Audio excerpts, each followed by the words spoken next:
السلام علیکم دوستو آج کا ہمارا موضوع ہے آج کی صحافت۔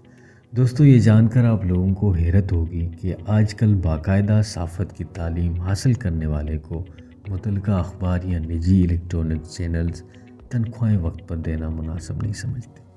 لیکن دوسری جانب بڑی حیرت کی بات ہے حادثاتی صحافی ایک دن میں اتنا کماتے ہیں جتنا پڑھا لکھا صحافی سوچ بھی نہیں سکتا۔ یہ بھی سچ ہے کہ صحافتی نجی ادارے اخبار، ریڈیو، الیکٹرانک چینل سے ایسے صحافیوں کی ڈیمانڈز بالکل بھی نہیں ہوتی، کیونکہ یہ جہاں سے کماتے ہیں وہاں سے کماتے ہیں، اور ان اچانک صحافیوں کو آپ لوگوں نے کبھی تنخواہوں کی بندش کے حوالے سے احتجاج کرتے ہوئے نہیں دیکھا ہوگا، جس طرح باقاعدہ پڑھے لکھے صحافی حضرات 5 یا 6 ماہ تنخواہیں نہ ملنے کے باعث کرتے ہیں۔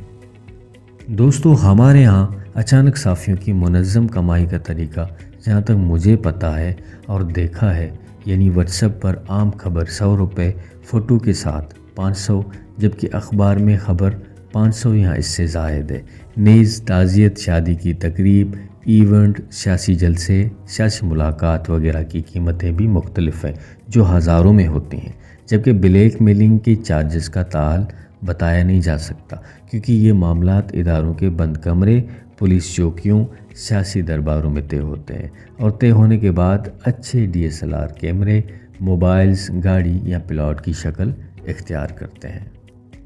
دوستو حقیقت یہ ہے کہ لوگوں کے شعور کو جگانے میں سب سے اہم کردار ہی قلم کے قدردانوں کا رہا ہے، مگر بدقسمتی سے آج قلم کا استعمال ذاتی مفادات کے حصول کا ذریعہ بنا لیا گیا ہے۔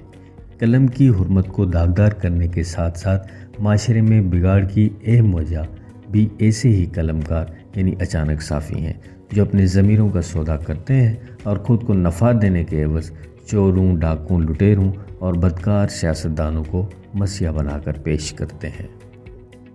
دوستو جس طرح کسی سرکاری محکمے میں چپراسی مالی خاکروب کی اسامی کے لیے شرط پڑھنا لکھنا جانتا ہو، تو اسی طرح آج کل اچانک صحافی بننے کے لیے صحافت سے منسلک ادارے کے لیے بطور صحافی کسی کو رکھنے کے لیے اتنی شرط رکھی جاتی ہے کہ علاقے کے نمائندے سے لے کر مالدار شخص تک سے سفارش کروائی جائے۔ پڑھنا لکھنا بھی شرط نہیں ہوتی، کیونکہ ان صحافیوں کو فری آف کاسٹ رکھا جاتا ہے، جس سے الیکٹرانک میڈیا ان کو ٹرکرز کی حد تک، اخبار اشتہارات کی حد تک، اور کچھ ادارے واٹس ایپ پر شیئرنگ کی حد تک رکھتے ہیں، اور ایسے اچانک صحافیوں کو مستقل تنخواہوں کا پتہ ہوتا ہے اور نہ ہی